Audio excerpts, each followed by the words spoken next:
இதை நான் என்ன பண்ணுறதுனே தெரியல. என்னை அந்த அளவுக்கு இரிட்டேட் பண்ணுது.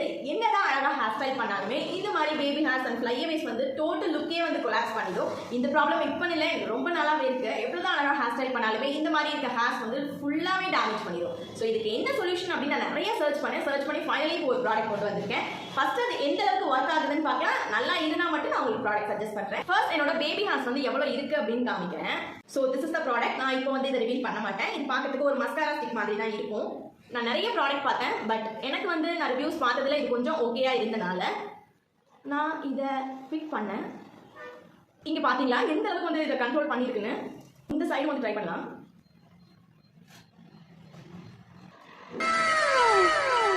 இது சான்ஃபே பிராண்டில் இருக்க quick slick hair finishing stick. So இது பார்த்தோம் அப்படின்னா வந்து நான் ஸ்டிக்கியாக இருக்கும், லீவ்ஸ் நோ ரெசிடியூ அப்படின்னு கொடுத்துருக்காங்க. லிங்க் உங்களுக்கு வேணும் அப்படின்னா எனக்கு கமெண்ட்டில் லிங்க் மென்ஷன் பண்ணுங்க, நான் ஃபர்ஸ்ட் கமெண்ட்டில் பின் பண்ணுறேன். இந்த வீடியோ அப்படியே லைக்கும் பண்ணிடுங்க. பாய்.